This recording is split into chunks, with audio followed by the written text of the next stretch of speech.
नमस्कार। आपका स्वागत है उदय बाग क्लासेस में। हम यहाँ राजस्थान के सभी एग्जाम में आने वाली ऑथेंटिक बुक से पढ़ेंगे और हम आर्ट एंड कल्चर के अंदर चैप्टर नंबर 12 कर रहे हैं और जिसके अंदर हम मेले वाला जो टॉपिक है वो हम कंप्लीट कर चुके हैं। अब हम इसका नेक्स्ट टॉपिक करते हैं, पर्व एवं त्योहार। पॉइंट है गणगौर। गीतों का त्योहार गणगौर होली दहन के बाद शुरू होता है। होलिका दहन के दूसरे दिन कुंवारी कन्याएं तथा विवाहित महिलाएं होली की राख की पिंडियां बनाकर उन्हें प्रतिष्ठित करती हैं। 16 दिन तक कुमकुम और मेहंदी से दीवार पर एक एक स्वस्तिक और 16 बिंदियां लगाकर गणगौर की पूजा करती हैं। पूजा करते समय स्त्रियां अपने सुहाग के अमर होने और भाई के चिरायु होने का वर मांगती हैं। कुंवारी कन्याएं भी अप्रत्यक्ष रूप से अपने लिए सुंदर वर की कामना करती हैं। 16 दिन बाद सायंकाल के समय महिलाएं गीतों के साथ ईसर और गौर को किसी नदी या सरोवर में विसर्जित करती हैं। बालिकाएं गणगौर के अवसर पर ये गीत गाती हैं। खोल है गणगौर माता, खोल है किवाड़ी, बारे उबी थारी पूजन वाली, राईसी भोजाई दे, कान कवरसो बीरो। एक अन्य प्रचलित गणगौर गीत है, म्हारे हाथा में ज्वारा, एक कोरो कूड़ो जल को भरियो, महे तो सात सहेली, एक गौरल माता पूज रही, बाया पूजन पुजारिया, एक काई धन मांग रही, महे तो लाव रे लिच्छमी, एक अन्न धन मांग रही, थाने लाव ले लिच्छमी, एक अन्न धन देस्या, बाया पूजन पुजारिया, एक काई धन मांग रही, महे तो सासू जसोदा, एक किशन वर मांग रही, थाने सासू जसोदा, एक किशन वर देस्या। अच्छा गीत है। लोक मान्यता है कि पार्वती के मायके आने पर उसकी सखियों ने नाच गाकर उसका स्वागत किया था। तब से गणगौर का त्योहार मनाया जाता है। गणगौर चैत्र कृष्ण प्रतिपदा से शुरू होकर चैत्र शुक्ल प्रतिपदा तक चलता है। गणगौर में गणशैव का और गौर पार्वती का प्रतीक है। चैत्र शुक्ल पंचमी को नाथद्वारा में गुलाबी गणगौर बनाई जाती है। जयपुर और बीकानेर में गणगौर की सवारी निकाली जाती है। जोधपुर में भी गणगौर यानी कि धींगा गंवर का उत्सव उमंग से मनाया जाता है। इस अवसर पर घूमर नृत्य भी किया जाता है। नेक्स्ट है छोटी तीज। तीज की सवारी पिया धनी लागे प्यारी। श्रृंगारिक त्योहारों के नाम से प्रसिद्ध तीज विवाहित स्त्रियों का सर्वप्रिय त्योहार है। गुलाबी नगरी का तीज का त्योहार और तीज की सवारी बहुत प्रसिद्ध है। इसे हरियाली तीज भी कहते हैं। विदेशी पर्यटक भी आनंद लेते हुए इसमें सम्मिलित होते हैं। तीज माता की सवारी में सबसे पहले सजे हुए कई हाथी घोड़े चलते हैं। फिर तीज माता और अंत में लोकगीत गाते हुए नृत्य करते हुए लोक सवारी के साथ चलते हैं। श्रावण शुक्ल तृतीया को यह त्योहार मनाया जाता है। तीज के अवसर पर नवविवाहिताएं पेड़ों पर झूला झूलते हुए श्रृंगारित गीत गाती हैं। झूला झूलते समय नवविवाहिताएं मनोविनोद करते हुए झूला झूलने वाली स्त्रियों से अपने पति का नाम पूछती हैं। जब तक वह नाम नहीं बताती उसे पेड़ की पतली टहनी से पीटती हैं। अंत में नवविवाहिता को अपने पति का नाम बताना ही पड़ता है। तीज का त्योहार विवाह के पश्चात मायके में मनाने की परंपरा है। लोक मान्यता है कि विवाह के पश्चात सास और बहू पहले श्रावण मास में साथ नहीं रहती हैं, अन्यथा जीवन में गृह कलह बना रहता है। अतः नवविवाहिताओं को उनके मायके भेज दिया जाता है। नेक्स्ट है बड़ी तीज जो कि है कजली तीज। भाद्रपद कृष्ण तृतीया को शिव और पार्वती के पुनर्मिलन के उपलक्ष्य में यह त्योहार मनाया जाता है। इसे सातुड़ी तीज भी कहा जाता है। विवाहिता स्त्रियां अपने पति की दीर्घायु के लिए और कुंवारी कन्याएं सुयोग्य वर की प्राप्ति के लिए यह त्योहार मनाती हैं। बड़ी तीज को कजली तीज भी कहा जाता है। बूंदी की कजली तीज प्रसिद्ध है। नेक्स्ट है होली। फाल्गुन पूर्णिमा को होली का त्योहार मनाया जाता है। भक्त प्रहलाद की बुआ होलिका, जिसे आग में नहीं चलने का वरदान प्राप्त था, बुरे इरादों के साथ प्रहलाद को अपनी गोद में लेकर आग में बैठ गई थी, मगर होलिका जल गई और ईश्वर भक्त सभी का भला चाहने वाला प्रहलाद बच गया। इसी स्मृति में होली का त्योहार मनाया जाता है। दहन के पूर्व होली की पूजा की जाती है। होली की आग में गेहूं की बालियां भूनकर घर लाने की परंपरा है। होली दहन के अगले दिन धुलंडी का त्योहार मनाया जाता है। बिन्हाए की कोड़ा मार होली, महावीर जी की लठ मार होली, बाड़मेर की पत्थर मार होली प्रसिद्ध है। मेवाड़ अंचल में होली के अवसर पर आदिवासियों द्वारा भगोरिया खेला जाता है और ग्रामीण अंचलों में गैर नृत्य की धूम रहती है। शेखावटी में गींदड़ नृत्य तो बीकानेर की होली की रमतें प्रसिद्ध हैं। ब्यावर में होली के दूसरे दिन बादशाह की सवारी निकाली जाती है। जयपुर में होली के अवसर पर सभ्य समाज द्वारा जन्म, मरण और परण का आयोजन होता है। इस कार्यक्रम में पिता की अर्थी, बेटे की बारात तथा पौत्र जन्म दर्शाया जाता है। होली के अवसर पर कोटा की जादोई नगरी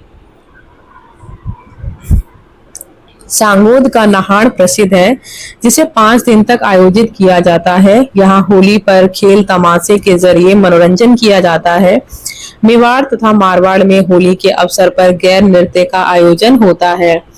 नेक्स्ट है करवा चौथ। विवाहिता स्त्रियों द्वारा कार्तिक माह के कृष्ण पक्ष की चतुर्थी को अपने पति की दीर्घायु के लिए त्योहार मनाया जाता है। इस दिन विवाहिता स्त्रियां व्रत रखती हैं और चांद देखने के बाद ही भोजन करती हैं। नेक्स्ट है उब छठ। भाद्रपद माह के कृष्ण पक्ष की षष्ठी को मुख्यतः कुंवारी कन्या द्वारा ये त्योहार मनाया जाता है। कन्याएं उब छठ को पूरा दिन खड़ी रहती हैं और व्रत करती हैं। सायं चांद देखकर ही भोजन करती हैं। नेक्स्ट है गुड़ला। मारवाड़ क्षेत्र का लोकप्रिय त्योहार गुड़ला चैत्र कृष्ण अष्टमी से चैत्र शुक्ल तृतीया तक मनाया जाता है। इस अवसर पर महिलाएं गीत गाती हुई कुम्हार के घर जाकर छिद्र किए हुए घड़े में दीपक जलाकर गीत गाती हुई आती हैं। चैत्र शुक्ल तृतीया को इन गुड़लों को पानी में बहा दिया जाता है। गुड़ला त्योहार के संबंध में कहा जाता है कि 1492 ईस्वी में अजमेर का हाकिम मल्लू खां पीपाड़ पर आक्रमण कर 140 स्त्रियों को बंदी बनाकर अपने साथ ले जाने लगा। जोधपुर का रावल सातल दे इन स्त्रियों को मुक्त कराने पहुंचा। कौसाना नामक स्थान पर उसने मल्लू खां के सेनापति गुड़ले खां को परास्त कर स्त्रियों को मुक्त करवा लिया। युद्ध में राव सातल घायल हो गया और चैत्र शुक्ल तृतीया को उसकी मृत्यु हो गई। राव सातल की स्मृति में इसी समय से छिद्र युक्त घड़े में दीपक रखकर यह त्योहार मनाया जाता है। नेक्स्ट है बच्छ बारस। भाद्रपद माह के कृष्ण पक्ष की द्वादशी को ये त्योहार मनाया जाता है। महिलाएं इस दिन गाय और बछड़े की पूजा करती हैं। बछड़े के मस्तक पर तिलक लगाकर उसे फूलों की माला पहनाई जाती है एवं उसे अंकुर निकली मोठ की दाल, चने और लड्डू खिलाए जाते हैं। उसके बाद महिलाएं अपने पुत्रों को टीका लगाकर उन्हें लड्डू खिलाती हैं और नगद रुपए भेंट करती हैं। इस दिन महिलाएं केवल उबले मोठ की सब्जी बाजरे की रोटी के साथ खाती हैं। नेक्स्ट है निर्जला एकादशी। ज्येष्ठ माह के शुक्ल पक्ष के एकादशी को निर्जला एकादशी कहा जाता है। लोग निर्जल उपवास करते हैं। ब्राह्मण कन्याओं और निर्धनों को दान दक्षिणा दी जाती है। ऐसी मान्यता है कि निर्जला एकादशी का व्रत करने से सभी एकादशियों का फल मिलता है। नेक्स्ट है रक्षाबंधन। भाई बहन के पावन प्रेम का प्रतीक रक्षाबंधन का त्योहार श्रावण पूर्णिमा को मनाया जाता है। बहनें अपने भाइयों को की कलाई पर राखी बांधकर श्रीफल और मिठाई भेंट करती हैं। भाई भी अपने बहन की रक्षा का संकल्प लेता है और यथा सामर्थ्य उसे नेक देता है। जन्माष्टमी और भाद्र कृष्ण अष्टमी को श्री कृष्ण जन्म दिवस के रूप में ये त्योहार मनाया जाता है। इस दिन मंदिरों में श्री कृष्ण की झांकियां सजाई जाती हैं। लोग उपवास करते हैं और 12 बजे श्री कृष्ण का जन्मोत्सव धूमधाम से मनाते हैं। श्री कृष्ण जन्मोत्सव के बाद पंचामृत और धनिये व मिश्री से युक्त पंजीरी का प्रसाद वितरण किया जाता है। इसके बाद श्रद्धालु उपवास खोलते हैं। नेक्स्ट है झूला एकादशी। भाद्रपद शुक्ल एकादशी को झूलना एकादशी कहा जाता है। इस दिन ठाकुर जी विष्णु कृष्ण की सवारी निकाली जाती है, जिसे रेवाड़ी कहा जाता है। ठाकुर जी को बेवाण यानी विमान में विराजमान कर गाजे बाजे के साथ जलाशय पर ले जाकर स्नान करवाया जाता है और इस दिन लोग उपवास भी करते हैं। नेक्स्ट है दशहरा विजयादशमी। वीरों का पर्व दशहरा आश्विन माह के शुक्ल पक्ष की दशमी को राम द्वारा रावण के वध की खुशी में मनाया जाता है। सूर्यास्त के समय रावण, कुंभकर्ण और मेघनाथ के पुतलों का दहन किया जाता है। आजादी से पूर्व दशहरे के दिन रियासतों में विशेष दरबार लगाए जाते थे। सामंत सरदार शासक को मुजरा करने आते थे। परगनों से राजा के लिए भेंट आती थी। आज भी कोटा का दशहरा पर्व पूरे देश में प्रसिद्ध है, जो लगभग 20 दिन तक चलता है। नेक्स्ट है दीपावली, दीपों का त्योहार। दीपावली कार्तिक अमावस्या को भगवान राम के 14 वर्ष का वनवास समाप्त होने के बाद अयोध्या लौटने की स्मृति में मनाया जाता है। जैन धर्म के अनुयायी दीपावली के दिन महावीर स्वामी का निर्वाण दिवस मनाते हैं। दीपावली के पूर्व ही घरों, दुकानों एवं बाजारों की सजावट शुरू हो जाती है। नए कपड़े, मिठाइयां, नए वाहन, सोने चांदी की खरीद, गृह प्रवेश आदि दीपावली की पहचान है।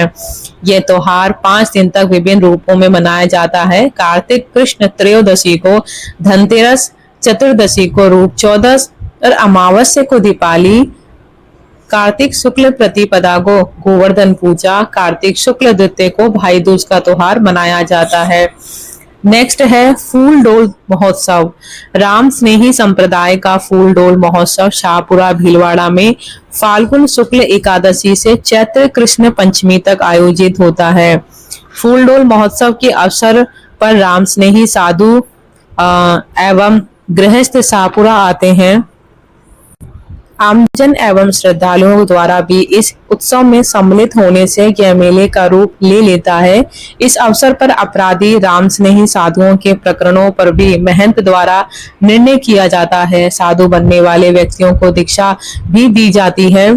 फूल डोल महोत्सव में महंत का चतुर्मास व्यतीत करने का स्थान भी तय किया जाता है। नेक्स्ट है अक्षय तृतीया। वैशाख माह की शुक्ल पक्ष की तृतीया अक्षय तृतीया कहलाती है। अक्षय तृतीया को लोग अबुझ सावे के रूप में मानते हैं और बिना मुहूर्त निकलवाए ही ग्रामीण अंचलों में बड़ी मात्रा में बाल विवाह होते हैं। आजादी से पूर्व इस दिन राज्यों में दरबार लगते थे। राज्य अधिकारी शासक को मुजरा करने जाते थे एवं दरबारियों को अफीम एवं सूखे मेवे बांटे जाते थे। कृषक इस दिन खेतों में हल चलाकर अच्छी वर्षा एवं खेती की कामना करते हैं। बाजरा, गेहूं, चावल, तिल, जौ इत्यादि 7 अनाजों की पूजा की जाती है। नेक्स्ट है शीतला सप्तमी। चैत्र शुक्ल सप्तमी को शीतला सप्तमी मनाई जाती है। इस दिन शीतला माता की पूजा की जाती है और एक दिन पूर्व का बना हुआ ठंडा भोजन भोग के रूप में चढ़ाया जाता है। आप एक बार यहाँ पे ध्यान रखिएगा कि यहाँ पर हमने चैत्र शुक्ल सप्तमी नहीं होती है, जितना मुझे आइडिया है यहाँ पे चैत्र कृष्ण सप्तमी है, जिसमें बासियोड़ा खाना भी खाते हैं। तो अगर आपको इस चीज में लगे कि ये थोड़ा सा कंफ्यूज है या फिर ये गलत है, तो आप भी मुझे एक बार बता सकते हैं कि यहाँ पर मेरे हिसाब से चैत्र कृष्ण सप्तमी आएगा। आगे हम कंटिन्यू करते हैं। ठंडा भोजन भोग के रूप में चढ़ाया जाता है और यहाँ यही ठंडा भोजन किया जाता है, इसलिए इस त्योहार को बासियोड़ा भी कहा जाता है। मारवाड़ में सप्तमी की जगह शीतला अष्टमी मनाई जाती है और मान्यता है कि शीतला माता की पूजा करने से बच्चों में चेचक आदि बीमारियां नहीं होती हैं। नेक्स्ट है मकर संक्रांति। जयपुर में तो बहुत पतंग उड़ती है। प्रतिवर्ष सूर्य के उत्तरायण में होने का दिन मकर संक्रांति के रूप में मनाया जाता है। ये सामान्यतः 14 जनवरी को मनाई जाती है और इस दिन सूर्य की पूजा की जाती है। लोग पवित्र नदियों व सरोवरों में स्नान करते हैं। जरूरतमंदों को दान भी इस दिन दिया जाता है। खिचड़ी एवं तिल के बने पदार्थों के दान एवं सेवन करने की परंपरा है। कई जगह इस दिन पतंगबाजी की जाती है। विशेषतः जयपुर में इस दिन मल मास की समाप्ति और शुभ कार्यों का पुनः प्रारंभ होता है। नेक्स्ट है देवोत्थान एकादशी। कार्तिक शुक्ल एकादशी को देवोत्थान यानी कि देव उठनी एकादशी मनाई जाती है। मान्यता है कि इस दिन क्षीर सागर में लंबे समय से सोए हुए भगवान विष्णु पुनः जागे थे और इस दिन भगवान विष्णु की पूजा होती है और नई ईख की पूजा की जाती है। भगवान विष्णु से तुलसी के विवाह की भी परंपरा है और इस दिन से मांगलिक कार्यों का पुनः प्रारंभ होता है। नेक्स्ट है बसंत पंचमी। माघ शुक्ल पंचमी बसंत पंचमी के रूप में मनाई जाती है और इस दिन भगवान विष्णु व सरस्वती माता की पूजा की जाती है। लोग बसंती रंग या पीले रंग के वस्त्र पहनते हैं। नेक्स्ट है कार्तिक पूर्णिमा। कार्तिक पूर्णिमा को गंगा स्नान और दीपदान का विशेष महत्व है। महिलाएं व कन्याएं कार्तिक मास के स्नान के बाद पूर्णिमा को तालाबों में दीपदान करती हैं। माना जाता है कि कार्तिक पूर्णिमा को ही भगवान विष्णु ने मत्स्य के रूप में अवतार लिया था। सिख धर्म के संस्थापक गुरु नानक का जन्म भी इसी दिन हुआ था। अतः गुरुद्वारों में गुरु ग्रंथ साहिब का पाठ होता है, वह प्रसाद वितरण किया जाता है। नेक्स्ट है नवरात्रि। चैत्र शुक्ल प्रतिपदा से नवमी तक एवं आश्विन शुक्ल प्रतिपदा से नवरात्रि तक वर्ष में 2 बार नवरात्रियों का आयोजन होता है। नवरात्रि में देवी दुर्गा एवं उनके स्वरूपों की पूजा होती है। कई देवी मंदिरों में नवरात्रि को मेले भी लगते हैं। नेक्स्ट है गोगा नवमी।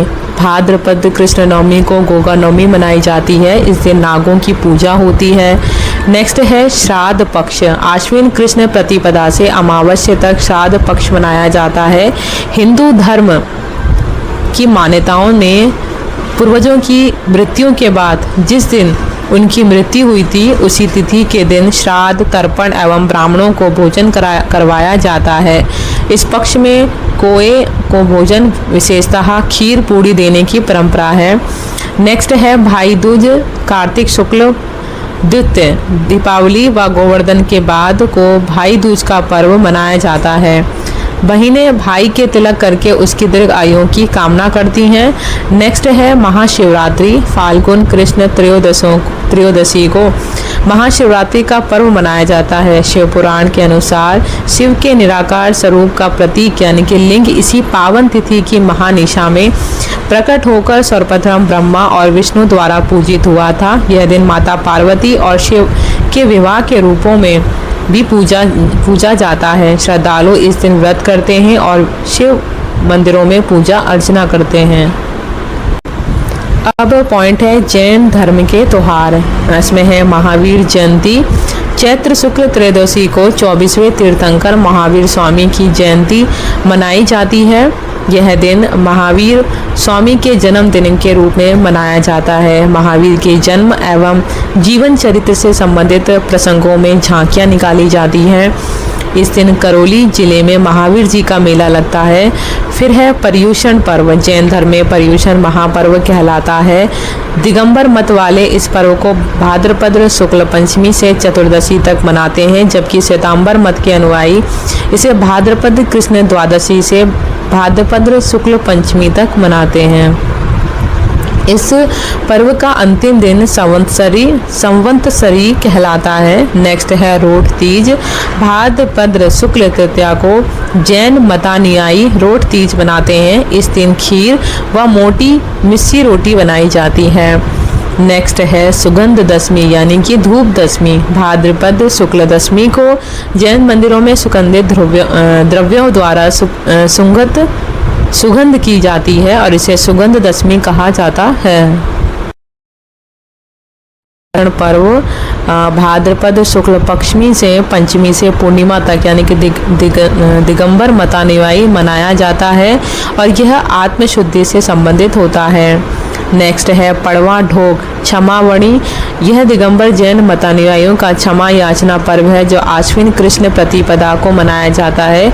इस दिन जैन श्रद्धालु एक दूसरे से अतीत की भूलों के लिए क्षमा याचना करते हैं। इसे पड़वा ढोक भी कहते हैं। अब है इस्लामी त्योहार। ईद उल फितर। रमज़ान के महीने में 30 दिन रोजे रखने के बाद ईद उल फितर का त्यौहार मनाया जाता है और इस दिन सामूहिक नमाज पढ़ी जाती है और खुदा से सुख शांति और समृद्धि के लिए दुआएं मांगते हैं। भाईचारे को बढ़ाने वाले इस त्यौहार को मीठी ईद या सेवइयों की ईद भी कहा जाता है। फिर है ईद उल जुहा। रमज़ान के पवित्र महीने की समाप्ति के लगभग 70 दिनों बाद यह त्यौहार मनाया जाता है। इस्लामिक मान्यता के अनुसार हज़रत इब्राहिम अपने पुत्र हज़रत इस्माइल को इस दिन खुदा की राह में कुर्बान करने जा रहे थे, तो खुदा ने उनके पुत्र को जीवन दान दे दिया और जिसकी याद में ये त्यौहार मनाया जाता है। ईद उल जुहा के महीने में ही हज यात्रा की जाती है। सामान्यतः इसे बकरा ईद भी कहा जाता है। फिर है शब-ए-बारात। इस्लामी कैलेंडर के अनुसार शाबान महीने की 14 तारीख को शब-ए-बारात का पर्व मनाया जाता है। इस दिन पैगंबर मोहम्मद की फरिश्तों के माध्यम से अल्लाह से मुलाकात हुई थी और इस रात्रि इस्लाम के अनुयायी अल्लाह की इबादत करते हैं। वे अपने अपराधों के लिए क्षमा मांगते हैं। फिर है शब-ए-कद्र। रमज़ान के महीनों की 27वीं रात्रि शब-ए-कद्र के रूप में मनाई जाती है। इस्लामिक मान्यता के अनुसार इस रात को जिब्रील नाम के फरिश्ते के द्वारा पैगंबर मोहम्मद के माध्यम से कुरान की आयतों को उतारा गया था। फिर है मुहर्रम। मुहर्रम से हिजरी सन की शुरुआत होती है। चांद दिखने पर 10 दिवसीय मुहर्रम का प्रारंभ होता है। पैगंबर मोहम्मद के नवासे इमाम हुसैन की कबीला में शहादत की स्मृति में मुहर्रम मनाया जाता है और इस दिन ताजिए निकाले जाते हैं।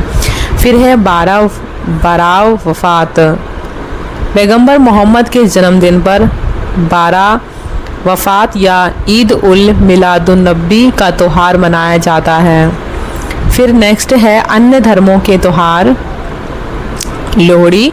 मकर संक्रांति की पूर्व संध्या पर सिख समाज के लोग ये त्यौहार मनाते हैं। रात्रि में एक जगह सामूहिक रूप से अग्नि जलाकर उसे तिल एवं मिठाइयाँ अर्पित की जाती हैं। किसान रबी की फसल काटकर घर आने की खुशी में ये त्यौहार मनाते हैं। विवाहित पुत्रियों को घर बुलाकर उनको भेंट एवं सम्मान दिया जाता है। फिर है वैसाखी। गुरु गोविंद ने 13 अप्रैल 1699 को आनंदपुर साहिब में खालसा पंथ की स्थापना की थी। उसी की स्मृति में सिख धर्म के अनुयायी प्रतिवर्ष 13 अप्रैल को वैसाखी पर्व मनाते हैं। ऐसा भी माना जाता है कि वैसाखी पर्व रबी की फसल के पक कर घर आने की खुशी में मनाया जाता है। फिर है नेक्स्ट गुरु नानक जयंती। कार्तिक पूर्णिमा को सिख धर्म के प्रवर्तक गुरु नानक के जन्म के रूप में गुरु नानक जयंती मनाई जाती है। गुरुद्वारों में सजावट और गुरुवाणी का पाठ किया जाता है। नेक्स्ट है गुरु गोविंद सिंह की जयंती। गुरु गोविंद सिंह जयंती। सिखों के 10वें गुरु गोविंद सिंह का जन्म पोष शुक्ल सप्तमी को उनकी जयंती के रूप में मनाया जाता है। नेक्स्ट है थदड़ी। सिंधी समुदाय भाद्रपद कृष्ण सप्तमी को थदड़ी मनाते हैं। इस दिन एक दिन पहले बना हुआ ठंडा भोजन किया जाता है और इस दिन महिलाएं पीपल वृक्ष पर चांदी की मूर्ति रखकर उसकी पूजा करती हैं। इसे बड़ी सातम भी कहते हैं। फिर है चेटी चंड। चैत्र शुक्ल प्रतिपदा को वरुण देव के अवतार झूलेलाल का जन्मदिन सिंधी समुदाय चेटी चंड के रूप में मनाता है। राजस्थान के प्रमुख त्योहार है। हिंदू कैलेंडर के अनुसार पहला है चैत्र माह, जिसमें धुलंडी कृष्ण प्रथम में, गुड़ला कृष्ण आठम में, शीतला अष्टमी कृष्ण आठम में, नव संवत्सर एवं चेटी चंड शुक्ल एकम में और गणगौर शुक्ल तृतीय में और महावीर जयंती शुक्ल 13 में यानी कि त्रयोदशी में। और फिर है बैसाख मास में अक्षय तृतीया जो कि शुक्ल तृतीया को, और ज्येष्ठ मास जो है निर्जला एकादशी शुक्ल 11 को, आषाढ़ मास में देवशनि एकादशी होती है और शुक्ल 11 को, और गुरु पूर्णिमा आती है पूर्णिमा के दिन। फिर है श्रावण मास, उसमें हरियाली अमावस आती है श्रावण में, और छोटी तीज आती है शुक्ल तृतीया को, और रक्षाबंधन आता है पूर्णिमा को। फिर है भाद्रपद के मंथ में बड़ी तीज आती है कृष्ण तृतीया को, ऊपछठ आती है कृष्ण षष्ठम को, और कृष्ण जन्माष्टमी कृष्ण आठम को, और बच्छ बारस कृष्ण पक्ष में 12वें यानी कि द्वादशी में। फिर गणेश चतुर्दशी आता है शुक्ल चतुर्थी को, गणेश चतुर्थी जो है शुक्ल चतुर्थी में, और तेजा दशमी जो आता है वो है शुक्ल दशमी में, और देवझूलनी एकादशी डोल 11 जो है वो शुक्ल 11 को, और अनंत चतुर्दशी शुक्ल 14 को। फिर नेक्स्ट है इसके अंदर अश्विनी मास में दुर्गाष्टमी दुर्गा अष्टमी जो है शुक्ल अष्टम को, दशहरा और विजय दशमी जो है शुक्ल दशमी को, और शरद पूर्णिमा शुक्ल 15 को। कहते हैं कि शरद पूर्णिमा वाले दिन जो खीर खाते हैं ना वो बहुत अच्छी लगती है, और मेरी मम्मी तो बहुत ही मतलब कि उसको छलनी से ढक के रखना और ये सब कहते हैं उस तरीके से बनाते हैं और खाते हैं हम लोग अगले दिन। आप भी एक बार ट्राई करके देखो, बहुत अच्छा लगता है। कहते हैं इससे आँखों का भी हमारे लिए बहुत अच्छा होता है, और अमृत उस दिन बरसते हैं ऐसा। हम आगे करते हैं, कार्तिक मास है करवा चौथ कृष्ण चतुर्थी में, धनतेरस कृष्ण त्रयोदशी में, दीपावली कृष्ण अमावस्या को, और गोवर्धन पूजा अन्नकूट जो है शुक्ल एकम को, भैया दूज शुक्ल द्वितीय को, और देव उठनी 11 शुक्ल 11 को। गुरु नानक जयंती पूर्णिमा को मनाई जाती है। मार्ग शीर्ष मास मल मास होता है, यानी कि कोई त्योहार नहीं है। पौष मास में सिर्फ लोहड़ी मनाते हैं मकर संक्रांति से एक दिन पूर्व। फिर माघ मास आता से मकर संक्रांति मनाते हैं कृष्ण एकम को, और बसंत पंचमी शुक्ल पंचमी को। फाल्गुन माघ में जिसमें बहुत बड़ी तो महाशिवरात्रि है जो कि कृष्ण पक्ष के त्रयोदशी को आती है, और होली की पूर्णिमा। अब नेक्स्ट हम करते हैं लोक संगीत, यानी कि हमने जो अभी कंप्लीट किया है, मेले कंप्लीट कर लिए हैं इस चैप्टर के अंदर, चैप्टर 12 में, और पर्व एवं त्योहार कर लिए हैं। अब हम कर रहे हैं लोक संगीत।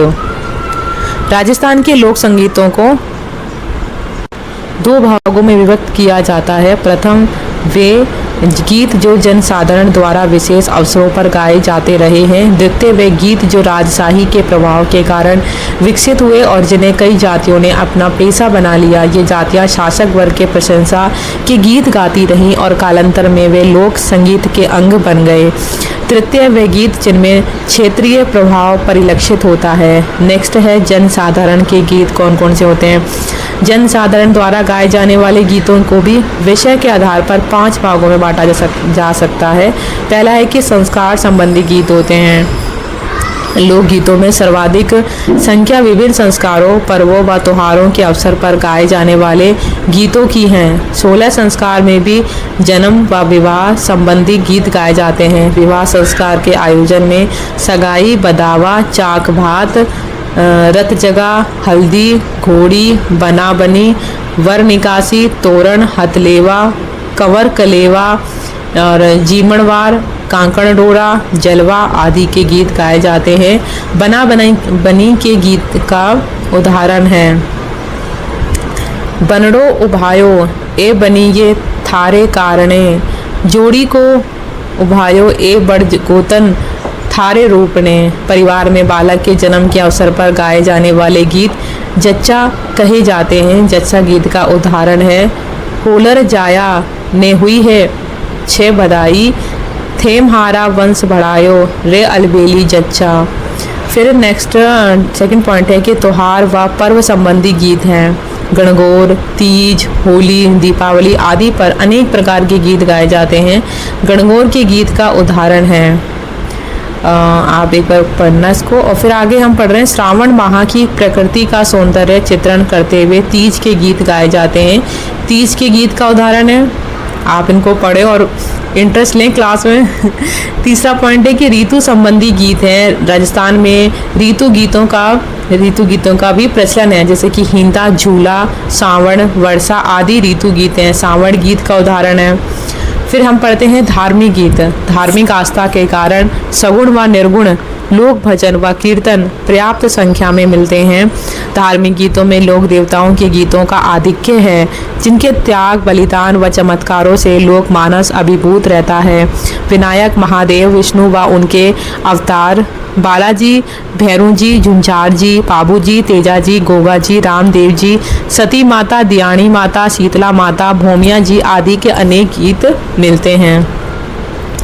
विनायक गीत का उदाहरण है, और फिर है दियाड़ी माता के गीत का उदाहरण, और रामदेव जी के गीत का उदाहरण है। लास्ट 5th पॉइंट जो उसने 5 प्रकार में डिवाइड किए थे, उसमें विविध विषयों से संबंधित गीत है। राजस्थान की लोक संस्कृति में कई प्रकार के गीत मिलते हैं, जिनमें शाश्वत आकांक्षाओं, भावों एवं प्रसंगों को प्रकृति के माध्यम से अभिव्यक्त किया गया है, जिसे इंडोनी, कांसियो, गोरबंद, पणिहारी, लूर, ओलू, हिचकी, सुपड़ा और मूमल, कुर्जा, काजलिया, कागा आदि। और गोरबंद गीत का उदाहरण है, मूमल गीत का उदाहरण है, यहाँ पर कागा गीत के भी उदाहरण है, कांसिया गीत का उदाहरण है। आप इन गीत को अगर आपको पढ़ना हो तो आप इस वीडियो को एक बार पॉज करके ज़रूर पढ़ सकते हैं। हम आगे कंटिन्यू कर रहे हैं। व्यावसायिक जातियों के गीत हैं, जैसे कि राजस्थान की ढोली, मिरासी, लंगा, ढाणी, कलावंत, भाट, राव, जोगी, कामड़, वैरागी, गंधर्व, भोपे, भवाई, राणा, कालबेलिया आदि जातियों ने लोक संगीत को अपनी जीविका का आधार बनाया। इनके गीत परिष्कृत, भावपूर्ण और वैविध्यमय होते हैं। इनमें स्थायी तथा अंतरे का स्वरूप दिखाई देता है, और इन्हें छोटी छोटी तानों, मुर्गियों व झटकों से सजाया जाता है। इन गीतों में मांड, देश, सोरठ, मारू, परच, कालिंगड़ा और जोगिया, आसावरी, बिलावल, पीलू आदि कई राग मिलते हैं। राग, सोरठ व देश की बंदिशें भी इन गीतों में हैं। मांड, देश व सोरठ तीनों श्रृंगारिक राग है। इनके प्रचार का श्रेय इन्हीं जातियों को है। इनके द्वारा गाए जाने वाले वीर रसात्मक गीत संधु और मारू रागों पर आधारित है, जिन्हें रण प्रयाण के समय गाया जाता था। फिर है कि विभिन्न प्रकार की मांड गायकी। उदयपुरी मांड है, जिसमें धीमा होता है, आप इसको गीत को गा सकते हैं। फिर है जयपुरी मांड है, जिसकी ताल कहरवा है। फिर बीकानेरी मांड है, जिसके अंदर ताल दीपचंदी है। फिर आते हैं हम क्षेत्रीय गीत होते हैं। राजस्थान में मरुस्थल, पर्वतीय क्षेत्र व समतल मैदान आदि सभी भौगोलिक स्थितियां मिलती हैं। संगीत की धुनों के निर्माण में भौगोलिक विभिन्नता की दृष्टिगत होती है। क्षेत्रीय विशिष्टता के आधार पर भी लोकगीतों का वर्गीकरण किया जा सकता है। पहला है मरु प्रदेश के लोकगीत। मरु प्रदेश के गीत जिसमें कि जैसलमेर, बाड़मेर, बीकानेर, जोधपुर आदि मरुस्थल क्षेत्र के गीत आकर्षक व मधुर होते हैं। दूर दूर तक विस्तृत रेत के टीलों में गीत के स्वरों की गूंज विशिष्ट प्रभाव उत्पन्न करती हैं। उन्मुक्त क्षेत्र के कारण यहाँ के लोकगीत ऊंचे स्वरों व लंबी धुन वाले होते हैं, जिनमें स्वर विस्तार अधिक होता है। कुर्जा, पीपली, रतनराड़ो, मूमल, घूगरी, केवड़ा आदि मरु प्रदेश के प्रमुख लोकगीत हैं। फिर सेकंड है कि पर्वतीय क्षेत्र के गीत आते हैं, जिसके अंदर उदयपुर, डूंगरपुर, बांसवाड़ा, प्रतापगढ़, सिरोही तथा आबू राजस्थान के दक्षिणी प्रदेश हैं। यहाँ पर भील, मीणा, गरासिया, सहरिया आदि जातियाँ निवास करती हैं। इनका संगीत अभी प्रारंभिक अवस्था में है। अधिकांश गीत 2 या 4 स्वरों पर आधारित होते हैं, जिनमें स्वरों व शब्दों का सौंदर्य अधिक नहीं होता है। गीतों की धुनें सरल, संक्षिप्त व कम स्वरों वाली होती है। गीतों के साथ मादल बजती है तथा स्त्रियां व पुरुष सम्मिलित होकर नृत्य करते हैं। पटेलिया और बिछियो, लालर आदि पर्वतीय क्षेत्रों के गीत हैं। नेक्स्ट है मैदानी क्षेत्रों के गीत। जयपुर, कोटा, अलवर, भरतपुर, करौली तथा धौलपुर क्षेत्र राजस्थान का समतल मैदानी भाग है, जिनमें भाषा और स्वर रचना की दृष्टि से अनेक गीत प्रचलित हैं। इनमें स्वरों का उतार चढ़ाव अधिक मिलता है। यहाँ भक्ति व श्रृंगार रस के गीतों का आधिक्य है, जो कि सामूहिक रूप से गाए जाते हैं। रस की दृष्टि से विवेचन करें तो राजस्थान में सर्वाधिक संख्या श्रृंगार रस के गीतों की है। इनमें भी वियोग श्रृंगार का वर्णन विशेष मिलता है, जिसके पीछे प्रदेश गमन की मजबूरी है। श्रृंगार के पश्चात शांत रस और फिर वीर रसात्मक गीत आते हैं। तो हमने जो है लोक संगीत का जो टॉपिक है वो कंप्लीट कर लिया है। तो हमने चैप्टर 12 के अंदर मेले पढ़ लिए हैं, पर्व एवं त्योहार हैं, लोक संगीत हैं। अब हम स्टार्ट कर रहे हैं लोक नृत्य। प्राचीन काल से मनुष्य अपने आनंद के क्षणों में प्रसन्नता से झूमकर अंग भंगिमाओं का अनायास अनियोजित प्रदर्शन करता रहा है। यह मनुष्य की स्वाभाविक प्रवृत्ति है। उमंग से भरकर सामूहिक रूप से किए जाने वाले नृत्य किसी नियम से बंधे हुए नहीं होते। इनमें ना तो मुद्राएं निर्धारित होती हैं और ना ही अंगों की निश्चित परिचालना रहती है। सरल हृदय ग्रामीणों का उत्साह जो उत्तरोत्तर बढ़ती हुई लय के साथ अंग संचालन के द्वारा प्रकट होता है, उन्हें ही लोक नृत्य कहा जाता है।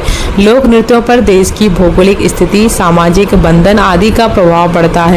राजस्थान के प्राकृतिक वातावरण, मरुस्थल, पर्वत, जंगल, जलवायु आदि का प्रभाव यहाँ के लोगों के स्वभाव, चरित्र, कार्य, संगीत तथा नृत्य पर भी पड़ता है। फिर है गैर नृत्य। पॉइंट है गैर नृत्य, इसमें है गैर मेवाड़ व बाड़मेर क्षेत्र का प्रसिद्ध नृत्य है। ये होली के दूसरे दिन से अगले 15 दिनों तक पुरुषों द्वारा किया जाने वाला नृत्य है।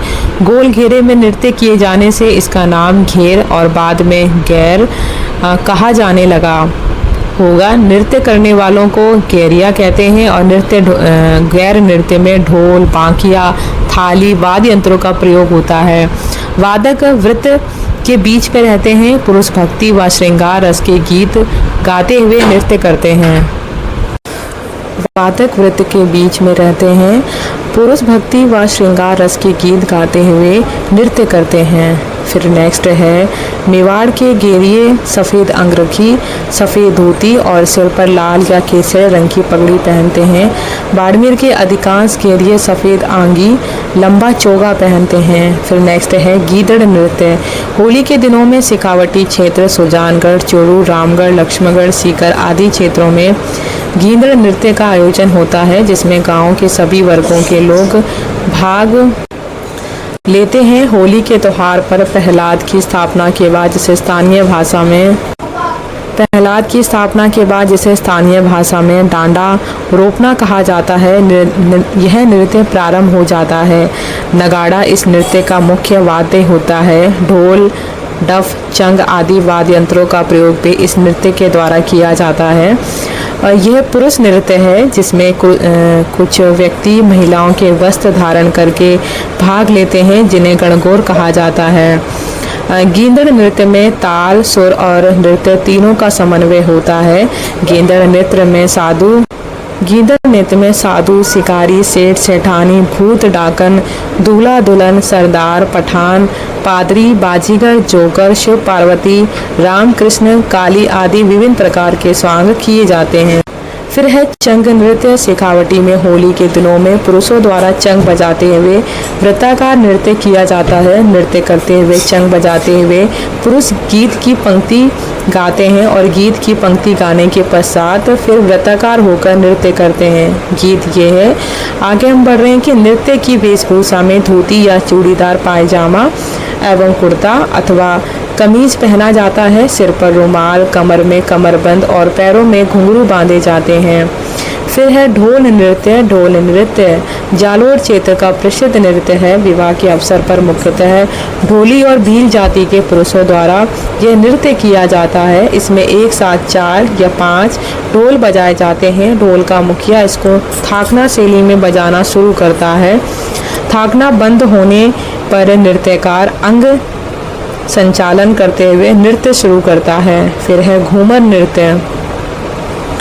राजस्थान का राज्य नृत्य घूमर मूलतः गणगौर के पर्व से जुड़ा हुआ है, लेकिन वर्तमान में विभिन्न मांगलिक अवसरों व पर्वों पर महिलाओं द्वारा किया जाने वाला लोकप्रिय नृत्य है। लहंगे का घेरा जो घूम कहलाता है, नृत्य करते समय विविधता रूप में फैलता है और वहीं घूमर का प्रेरणा स्रोत होता है। ढोल, नगाड़ा, सहनाई आदि वाद्यों के वाद्यों के साथ बार बार घूमने व हाथों को लचकदार संचालन नृत्य को प्रभावी बनाता है। इस नृत्य में चक्कर खाते हुए हाथ को नीचे ले जाकर चक्कर पूरा होने के साथ साथ बदन को ऊपर उठाया जाता है। घूमर नृत्य के गीत में गाई जाने वाली कुछ पंक्तियां इस प्रकार हैं। और आगे हम करते हैं बम नृत्य। बम नृत्य भरतपुर और अलवर क्षेत्र का प्रसिद्ध नृत्य है। बम एक नगाड़ा होता है जिसकी ऊंचाई लगभग 2.5-3 फुट और व्यास 2 फुट का होता है, जिसे दोनों हाथों में मोटे डंडे लेकर बजाया जाता है। यह नृत्य पुरुषों द्वारा फाल्गुन में नई फसल आने की खुशी में किया जाता है। इस नृत्य में सारा दल 3 भागों में बढ़ जाता है। प्रथम नगाड़ा, थाली, चिमटा, ढोलक आदि बजाने वाले कलाकार। दूसरा बांस के ऊपर रंगीन ध्वज लगाए कलाकार। तीसरा जो है गायक व नृत्यकार दल जो गीत गाते हुए स्वच्छंद नृत्य करते हैं। फिर है कि अग्नि नृत्य। अग्नि नृत्य जसनाती संप्रदाय का प्रसिद्ध नृत्य है। इस नृत्य का उद्गम स्थल बीकानेर जिले का कतरियासर गांव है। यह जसनाती सिद्धों द्वारा किया जाता है। कई मन लकड़ी जलाकर 7 फुट लंबा, 4 फुट चौड़ा व 3-4 फुट ऊंचा धूणा बनाया जाता है। नृत्यकार गुरु को नमस्कार करने के बाद गुरु के सामने नाचते हुए फतेह फतेह के उच्चारण के साथ अंगारों के ढेर में प्रवेश करते हैं। नृत्यकार अंगारों से विविध करतब ऐसे करता है जैसे होली पर फाग खेल रहा हो। फिर है डांडिया नृत्य। डांडिया मारवाड़ का प्रसिद्ध नृत्य है। मारवाड़ में होली के बाद यह नृत्य प्रारंभ होता है। 20-25 पुरुषों को एक टोली दोनों हाथों में लंबी छड़ियां लेकर वृत्ताकार नृत्य करती हैं। नृत्य के व्रत के बीच में सहनाई, नगाड़े वाले तथा गवैया बैठते हैं।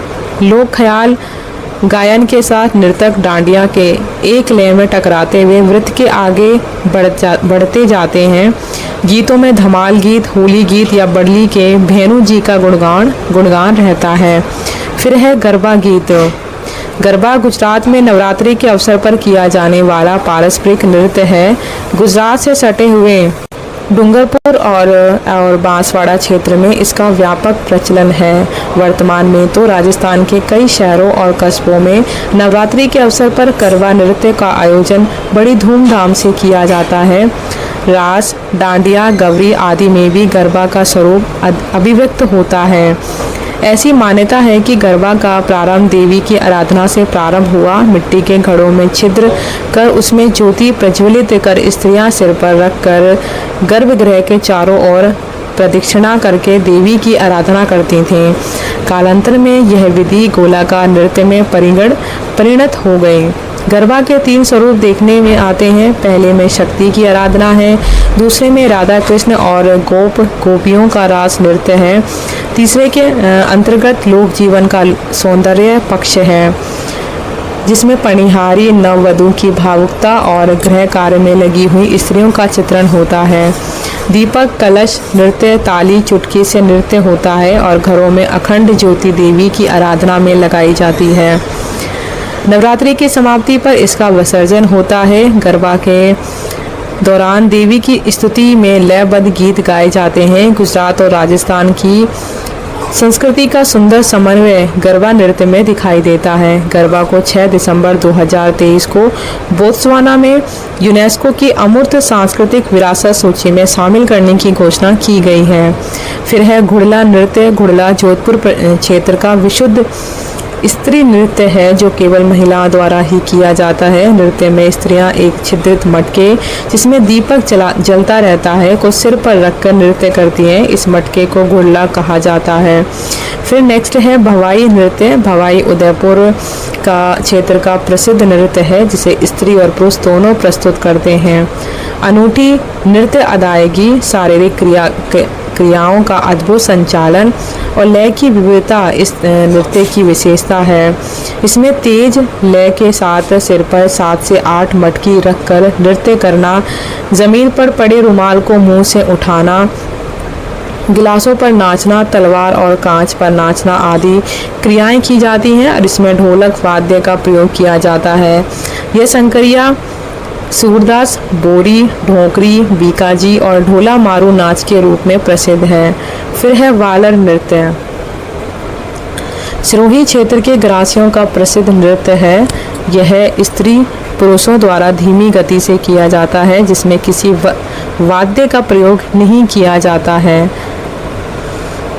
फिर है तेरह ताली नृत्य। कामड़ जाति तेरह ताली नृत्य के साथ रामदेव जी का यशोगान करती हैं। कामड़ औरतें तेरह ताली का प्रदर्शन करती हैं और पुरुष इनके साथ मंजीरा, तानपुरा, चौतारा बजाते हैं। यह नृत्य 13 मंजीरों के साथ किया जाता है। 9 दाएं पैर में, 2 हाथों की कोहनी के ऊपर और एक दोनों हाथों में होते हैं। हाथ वाले मंजीरे अन्य मंजीरों से टकराकर ध्वनि उत्पन्न करते हैं। मांगी बाई और लक्ष्मण दास 13 ताली नृत्य के प्रमुख नृत्यकार हैं। फिर नेक्स्ट है कच्ची घोड़ी नृत्य। कच्ची घोड़ी नृत्य शेखावटी क्षेत्र तथा कुचामन पर्वत से डीडवाना आदि क्षेत्रों में विवाह के अवसर पर मनोरंजन के रूप में किया जाता है, जिसमें नर्तक बांस की बनी घोड़ियां अपनी कमर में बांधकर दूल्हे सा वेश बनाकर तलवार हाथ में लेकर घोड़ी नाचते हुए नकली लड़ाई का दृश्य प्रस्तुत करता है। वाद्य में ढोल, बांकिया व थाली बजती है। अब इस नृत्य ने व्यावसायिक रूप ले लिया है। फिर है नाहर नृत्य। भीलवाड़ा जिले के मांडल कस्बे में होली के 13 दिन बाद चैत्र कृष्ण त्रयोदशी रंगतेरस को अपने पूरे शरीर पर रुई लपेटकर कलाकार नाहर शेर के वेश में नृत्य करते हैं। मुगल काल में 1614 ईस्वी में शाहजादा खुर्रम के मांडल तालाब की पाल पर पड़ाव डालने के दौरान उसके मनोरंजनार्थ नाहर नृत्य किया गया और यह नृत्य अनवरत जारी है। 2024 में 411वां नाहर नृत्य आयोजित हुआ। अब है गवरी। गवरी मेवाड़ क्षेत्र के भीलों द्वारा किया जाने वाला प्रमुख नृत्य है और यह नृत्य श्रावण भाद्रपद माह में 40 दिन तक किया जाता है। भगवान शिव इस नाटक के पात्र होते हैं। उनकी पत्नी गौरी के नाम पर इस नृत्य का नाम गवरी पड़ा। इस नृत्य में शिव को पुरिया कहा जाता है और यह नाटक के रूप में प्रस्तुत किया जाता है। इस नृत्य में मांदल और थाली वाद्य यंत्रों का प्रयोग किया जाता है। इसे राई नृत्य भी कहा जाता है। गवरी, नेजा, रमणी, युद्ध हिचकी, हाथी मना, घूमर आदि भीलों द्वारा किए जाने वाले नृत्य हैं। बालर, गरबा, घूमर, गौर, ज्वारा, मोरिया, लूर, कूद, मांदल आदि ग्रासियों के द्वारा किए जाने वाले नृत्य तथा इंडोनी, पणिहारी, बागड़िया, संकरिया, चक्री आदि कालबेलिया जाति के नृत्य हैं। चरी, झूमर आदि गुर्जर जाति के तथा मछली नृत्य बंजारों द्वारा किया जाता है। चक्री, धाकड़ कंसरों के लोक नृत्य हैं तथा शिकार नृत्य सहरिया जनजाति का है। मावलिया कथोड़ी जाति का नृत्य है। कालबेलिया नृत्य को 2010 में यूनेस्को द्वारा अमूर्त सांस्कृतिक विरासत सूची में सम्मिलित किया गया और गुलाबों ने इस नृत्य को देश विदेश में पहचान दिलाई है। तो अब हम नेक्स्ट जो इसका टॉपिक है लोक नाट्य, वो स्टार्ट कर रहे हैं। तो हमने मेले कर लिए, पर्व त्योहार कर लिए, लोक संगीत कर लिए, लोक नृत्य कर लिए। अब है लोक नाट्य। लोक नाट्य जनसाधारण के मनोरंजन के लिए ही उन्हीं के द्वारा अभिनीत होते हैं जो यहाँ के वातावरण में अंकुरित एवं विकसित हुए हैं। ये सरल एवं आडंबरहीन होते हैं। राजस्थानी लोक नाट्य खुले मंच पर अभिनीत किए जाते हैं। गांव का चौराहा, कोई देवालय या चबूतरा या गांव के मध्य कोई बड़ा आंगन ही इनका रंगमंच बन जाता है। लोक नाट्यों के कथानक जनसाधारण में प्रचलित उनकी रुचि के होते हैं, जैसे हरिश्चंद्र, भर्तृहरि, डोला मरवण इत्यादि। अब है ख्याल।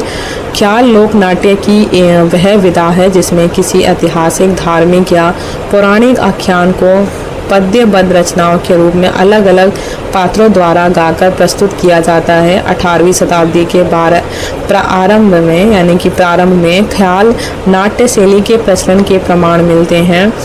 ख्याल एक संगीत प्रधान लोक नाट्य है जिसमें दृश्य, पोशाक एवं पात्र के प्रतिनिधित्व में प्रतीकात्मक का अधिक प्रयोग मिलता है। ख्याल के अनेक रूप हैं जैसे कि कुचामनी ख्याल प्रमुख प्रसिद्ध लोक नाट्यकार लच्छी राम इस ख्याल के प्रवर्तक हैं और लच्छी राम खुद अच्छे लेखक और प्रसिद्ध नृतक थे। इन्होंने चांद, नीलगिरी, राव रिडमल और गोगा चौहान, मीरा मंगल आदि ख्यालों की रचना की।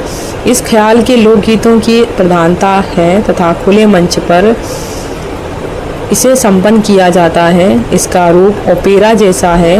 उगमराज इस ख्याल के प्रख्यात कलाकार हैं। फिर है शेखावटी ख्याल, इसे चढ़ावी ख्याल भी कहते हैं। सीकर, खंडेला, चढ़ावा आदि क्षेत्रों में इस ख्याल शैली के अखाड़े रहे हैं। चढ़ावा के स्वर्गीय नानूराम एवं दूलिया राणा इस ख्याल के प्रसिद्ध कलाकार रहे हैं। नानूराम ने हीर रांझा, हरिश्चंद्र, भर्तृहरि, जयदेव, कलाली, ढोला मरवण, आला देव आदि ख्यालों की रचना की। फिर है हेला ख्याल, यह लोकनाट्य दौसा, लालसोट, सवाई माधोपुर आदि क्षेत्रों में प्रचलित है। इस ख्याल के मुख्य प्रेरक शायर हेला थे। ख्याल प्रारंभ होने से पूर्व बम यानी कि बड़ा नगाड़ा का प्रयोग होता है, जो इस ख्याल के प्रारंभ होने का सूचक होता है। इनमें नौबत वाद्य प्रयुक्त होता है। इसकी मुख्य विशेषता हेला देना यानी कि लंबी टेर में आवाज़ देना है। फिर है कन्हैया ख्याल, यह ख्याल करौली, सवाई माधोपुर, धौलपुर, भरतपुर, दौसा आदि क्षेत्रों में प्रचलित है। ख्याल की यह विधा मूल रूप से मीणा जाति में प्रचलित थी, जिसे आजकल अन्य लोग भी गाते हैं। इस ख्याल में कही जाने वाली मुख्य कहानी को कहन कहा जाता है और इस ख्याल का मुख्य पात्र मेड़िया होता है। फिर है तुरा कलंगी ख्याल मुख्य रूप से गोसुंडा, चित्तौड़, निम्बाहेड़ा तथा नीमच में खेला जाता है। चेतराम, हमीद बेग, ताराचंद तथा ठाकुर ओंकार सिंह इस ख्याल के मुख्य कलाकार हैं। स्वर्गीय जयदयाल सोनी ने इस ख्याल को नई पहचान दी। हिंदू संत तुकनगिर एवं मुस्लिम संत शाह अली इस नाट्य विधा के प्रवर्तक माने जाते हैं। यह गैर व्यावसायिक किस्म का ख्याल है। इस लोक नाट्य में दर्शक भी भाग ले सकता है। अलवर का अली बख्शी ख्याल प्रसिद्ध है। चंग इस ख्याल शैली का प्रमुख वाद्य होता है। फिर है कि वर्तमान में नाना लाल गंधर्व इस कला के प्रसिद्ध कलाकार है। तुरा कलंगी ख्याल में 15 से 20 फीट ऊंचे दो अलग मंच आमने सामने बनाए रखते जाते हैं। इस ख्याल के दो खिलाड़ी अपने अपने मंचों पर आते हैं। मंचों को अच्छी तरह सजाया जाता है। इसके संवादों को बोल की संख्या दी जाती है और ये काव्यात्मक होते हैं। इस ख्याल के दो बोल के उदाहरण निम्न हैं, जो कि सवाल तुर्रा है, जिसे आप एक बार देख सकते हैं। फिर है जवाब कलंगी है, उसमें सवाल पूछते हैं और फिर जवाब देते हैं, है ना। फिर नेक्स्ट है कि जयपुरी ख्याल अन्य ख्यालों से निम्न रूप से भिन्न है। पहला है कि स्त्री पात्रों की भूमिका स्त्रियां भी निभाती हैं। दूसरा, जयपुरी ख्याल की शैली मुक्त तथा लचीली है। तीसरा है कि इसमें कविता, संगीत, नृत्य तथा गायन व अभिनय का सुंदर समानुपातिक समावेश है। जोगी, जोगन, कान, गुजरी, मियाँ, बीबू पठान, रसीली, तबोलन आदि जयपुरी ख्याल के उदाहरण हैं। अली बख्शी ख्याल प्रवर्तक अली बख्श खैरतल तिजारा का प्रसिद्ध ख्याल है। और फिर है कि रम्मत बीकानेर तथा जैसलमेर में होली और सावन के अवसर पर होने वाली लोक काव्य प्रतियोगिताओं से रम्मत का उद्भव हुआ और इसमें प्रसिद्ध लोक नायकों एवं महापुरुषों की ऐतिहासिक धार्मिक काव्य रचनाओं को मंच पर प्रस्तुत किया जाता है। फिर है मणिराम व्यास, तुलसीदास, फागू महाराज, सुवा महाराज और तेज कवि ने कई रम्मतों की रचना की। रम्मत शुरू होने से पूर्व इसके लिए कलाकार रंगमंच पर बैठकर अपनी वेशभूषा एवं मेकअप दर्शकों को दिखाते हैं। रम्मत के मुख्य वाद्य ढोल एवं नगाड़ा होते हैं। संवाद विशेष मंच पर बैठकर गायकों द्वारा गाया जाता है। इसके मुख्य पात्र गायकों द्वारा गाए जाने वाले संवाद को नृत्य तथा अभिनय करते हुए स्वयं भी गाते रहते हैं। रम्मत में मुख्य रूप से चौमासा, लावड़ी, गणपति वंदना और रामदेव जी के भजन गाए जाते हैं। रम्मत साहित्य का ही रूप है। वाद्य वादक एवं गायक ही मनोरंजन के साधन बन जाते हैं। इसके मुख्य कलाकार स्वर्गीय श्री राम गोपाल मेहता, साईं सवेग, गंगादास सेवक, सूरज काना, जीतमल एवं गोड़ा जी रहे। पूरन भक्त की, मोर ध्वज की, डूंगची जोहार जी की, राजा हरिश्चंद्र और गोपी चंद भरतरी की रम्मत प्रसिद्ध है। और फिर है स्वांग। स्वांग का अर्थ है किसी विशेष ऐतिहासिक, पौराणिक और लोक प्रसिद्ध या समाज में मान्य चरित्र तथा देवी देवताओं की वेशभूषा धारण करते हुए हूबहू उनके चरित्र की नकल करना। कुछ जनजातियां स्वांग को अपना व्यवसाय मानती हैं। स्वांग का गाँव में अधिक प्रचलन है। इसका कलाकार बहरूपिया कहलाता है। केलवा के परशुराम व भीलवाड़ा के जानकीलाल भांड ने इस कला को देश विदेश में पहचान दिलाई। जानकीलाल गाड़ोलिया लुहार और कालबेलिया काबुली पठान, फकीर, राजा नारद, शंकर, पार्वती, साधु, दूल्हा दुल्हन आदि स्वांग रचते हैं। इन्हें जनवरी 2024 में पद्मश्री से सम्मानित किया गया। बारां जिले में किशनगंज एवं कोटा जिले में संगोद के कलाकार स्वांग भरने में माहिर होते हैं। यहाँ होली पर्व के बाद स्वांग उत्सव का आयोजन होता है। जटायु एवं रावण के स्वांग के मध्य युद्ध का प्रदर्शन करते हैं। मदारी, भालू, कौवा, माँ कंकाली, हनुमान और भांड भांडी भिखारी आदि स्वांगों को पूरी सजीवता से प्रस्तुत करते हैं। सहरिया आदिवासी शंकर पार्वती का स्वांग बनाकर नृत्य के साथ मनोरंजन करते हैं। संगोद में नहाड़ के अवसर पर स्वांग भरे कलाकार दिन भर गाँव में घूमते नजर आते हैं। साठिए, शराबी, लैला मजनू, सेठ सेठानी, वीर तेजाजी, राम लक्ष्मण आदि स्वांग प्रमुख होते हैं। भील समुदाय में गवरी नृत्य में नर्तक मुखौटे लगाकर नृत्य करते हैं, जो मुख्यतः उदयपुर, बांसवाड़ा और डूंगरपुर जिले में नजर आते हैं। विवाह एवं त्योहारों के अवसर पर भी स्वांग प्रस्तुत किया जाता है। यह लोक नाट्य की ऐसी विधा है जिसे एक ही चरित्र संपन्न करता है। फिर है नौटंकी। नौटंकी का अर्थ है नाटक का अभिनय करना।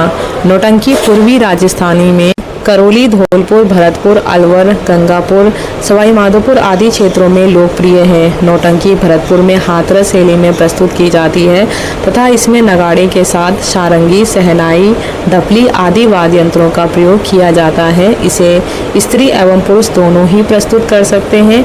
अमर सिंह राठौड़, आला उदल, हरिश्चंद्र, तारामती, सत्यवान सावित्री एवं लैला मजनू आदि नाटकों का मंचन किया जाता है। नौटंकी गाँव में अधिक लोकप्रिय है। नत्थाराम की मंडली ने इसे धौलपुर और भरतपुर क्षेत्र में प्रसिद्धि दिलाई। नौटंकी विवाह समारोह और उत्सवों एवं मेलों के अवसरों पर प्रस्तुत की जाती है। फिर है तमाशा। तमाशा जयपुर की परंपरागत लोक नाट्य शैली है। जयपुर महाराजा प्रताप सिंह ने तमाशा के प्रमुख कलाकार बंसीधर भट्ट को अपने गुणीजन खाने में प्रश्रय देकर इस नाट्य विधा को प्रोत्साहित किया। जयपुर में इस शैली को भट्ट परिवार ने जीवित रखा है। इस परिवार में उत्साद परंपरा फूलजी भट्ट द्वारा प्रारंभ की गई। वर्तमान में गोपीचंद एवं वासुदेव भट्ट आदि तमाशा कलाकार हैं। तमाशा खुले मंच पर किया जाता है और जिसे अखाड़ा कहा जाता है। तमाशे में संगीत, नृत्य और गायन इन तीनों की प्रधानता होती है। फिर है फड़। राजस्थान में लोक देवताओं की जीवन गाथा को फड़ पर चित्रित कर बाँचने की परंपरा है। फड़ भोंपों द्वारा खेली बाँची जाती है। चित्रित फड़ को दर्शकों के सामने खड़ा तान दिया जाता है। भोपा गायक की पत्नी या सहयोगिनी लालटेन लेकर फड़ के पास नाचती गाती हुई पहुंचती है और उसे वह जिस अंश को बाँचती है उसे लकड़ी की डंडी से इंगित भी करती जाती है। भोपा रावण हत्ता बजाता हुआ स्वयं भी नाचता रहता है। यह नृत्य गान समूह के रूप में होता है। बाबूजी की फड़ और देव जी की फड़ प्रसिद्ध है। फिर है गवरी। गवरी मेवाड़ क्षेत्र में भीलों का सामुदायिक गीत नाट्य है जो अत्यंत चित्ता आकर्षक एवं पारंपरिक रीति रिवाज से युक्त है। गवरी का संचालन एवं नियंत्रण संगीत द्वारा होता है। भील प्रत्येक वर्ष श्रावण भाद्रपद मास में 40 दिन तक अपने गांव के निकट के गांव में समारोह संपन्न करते हैं। गवरी का रूप रंगमंचीय ही है। यह सांस्कृतिक, कलात्मक एवं रंगमंचीय अभिनय तीनों की दृष्टियों से अत्यंत समृद्ध लोक नाट्य शैली है। यह नाट्य केवल भील जाति के पुरुषों द्वारा ही खेला जाता है। इसमें स्त्रियों की भूमिका भी पुरुषों द्वारा ही खेली जाती है। गौरी के दिनों में गौरी पात्रों पर स्त्री गमन, मांस, मदिरा एवं हरी सब्जी सेवन पर पूर्णतः प्रतिबंध होता है। रक्षाबंधन के दूसरे दिन देवी गौरी की अनुमति से भील गौरी का मंचन शुरू करते हैं। गौरी का मुख्य पात्र बूढ़िया होता है। दोनों पार्वतियों की असली प्रतिमूर्ति मोहिनी तथा असली पार्वती दोनों राया, कुटकुड़िया तथा पाठ भोपा ये 5 गौरी के मुख्य पात्र होते हैं। अन्य पात्र खेलिए कहलाते हैं। कुटकुड़िया इस नाट्य का सूत्रधार होता है। बंजारा देवी, अंबड़ बादशाह की सवारी, भिनायड़ खेड़िया भूत तथा शेर सुअर की लड़ाई आदि गौरी के प्रमुख मुख्य प्रसंग हैं। गौरी एक धार्मिक लोक नाट्य है। गौरी भीलों की मुख्य आराध्य देवी हैं। फिर है चार बेंत लोक नाट्य विधा टोंक में संगीत दंगल में रूप में खेली जाती है। टोंक में इस नाट्य शैली का प्रारंभ टोंक के नवाब फैजुल्ला खां के शासनकाल में करीम खान निहंग द्वारा किया गया। चार बेंत में गायक पात्र डफ बजाता हुआ घुटनों के बल पर खड़े होकर अपनी बात गाकर कहता है और इसमें कुछ गायक ऊंची कूंद लेकर उछलते हुए भी गाते हैं। फिर है लीलाएं। रामलीला व रासलीला लोक संस्कृति के धार्मिक व सामाजिक पक्ष को उजागर करते हैं। वैसे तो संपूर्ण राजस्थान में इन लीलाओं का मंचन होता है, मगर मेवाड़, भरतपुर, अलवर, करौली और जयपुर क्षेत्रों में रामलीला व रासलीला विशेष रूप से लोकप्रिय हैं। रामायण और भागवत पर आधारित कथाओं के साथ लोक जीवन का संगम होता है। राम व सीता तथा कृष्ण व राधा लोक परिपाटी के अनुसार वेशभूषा धारण करके साधारण व्यक्ति के समान अपनी भूमिका निभाते हैं। इन लीलाओं में धर्म, नैतिकता, मनोरंजन और व्यवहारिकता का अद्भुत संगम देखने का वर्तमान डिजिटल युग में इन लीलाओं के 3 पात्र और दर्शकों की उदासीनता दिखाई पड़ती है। मगर दशहरे के अवसर पर धार्मिक आयोजन और यज्ञादि अवसरों पर लीलाओं का यत्र तत्र आयोजन होता रहता है। इन लोक नाट्यों की भाषा स्थानीय होती है और अवसर अनुसार संवादों को गीतों द्वारा प्रस्तुत किया जाता है। बीच बीच में हास्य मनोरंजन पूर्ण संवाद भी चलते रहते हैं। फिर है भवाई। गुजरात की सीमा से लगे राजस्थान के क्षेत्रों में भवाई नाट्य बहुत लोकप्रिय है। यह नाट्य व्यवसायी रूप लिए हुए हैं। भवाई नाट्य करने वाले कलाकार प्रतिवर्ष अपने यजमानों के पास जाते हैं, जहां उनका स्वागत होता है और इसमें पात्र व्यंग्य वक्ता होते हैं जो तत्कालिक समस्याओं पर सवाल जवाब और सामयिक समस्याओं पर चोट करते हैं।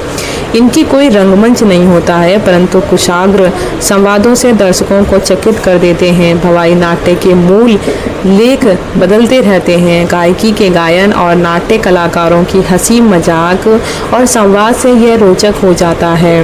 भवाई नाट्य में कथानक गौण हो जाते हैं, मगर गायन, हास्य और नृत्य से समा बंध जाता है। इस शैली पर आधारित शांता गांधी द्वारा लिखित नाटक जसमा ओडन ने देश विदेश में प्रसिद्धि पाई है।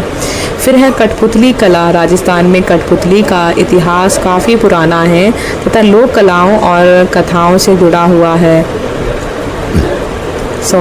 कठपुतली कला के विषय भी अब तेजी से परिवर्तित हुए हैं। कठपुतली के खेल में कथाएं, संवाद या गीत आदि सभी प्रदर्शन आम जीवन के अंग होते हैं। यहाँ राजा रानी, सेठ सेठानी, जमींदार, किसान, जोकर आदि पात्रों को लेकर ज़्यादा कठपुतलियाँ बनाई जाती हैं। पहले अमर सिंह राठौड़, पृथ्वीराज चौहान, लैला मजनू की कथाएं ही कठपुतली खेल में दिखाई देती थीं, लेकिन अब परिवार नियोजन, प्रौढ़ शिक्षा एवं अन्य मनोरंजक कार्यक्रम भी दिखाए जाने लगे हैं। उदयपुर में कठपुतली संग्रहालय है। 250 वर्ष पुरानी बागोर की हवेली उदयपुर में एक अनुभाग में केवल कठपुतली बनाने की कला एवं कठपुतली खेल कला प्रदर्शित की गई है। अब नेक्स्ट पॉइंट है राजस्थान के लोक वाद्य।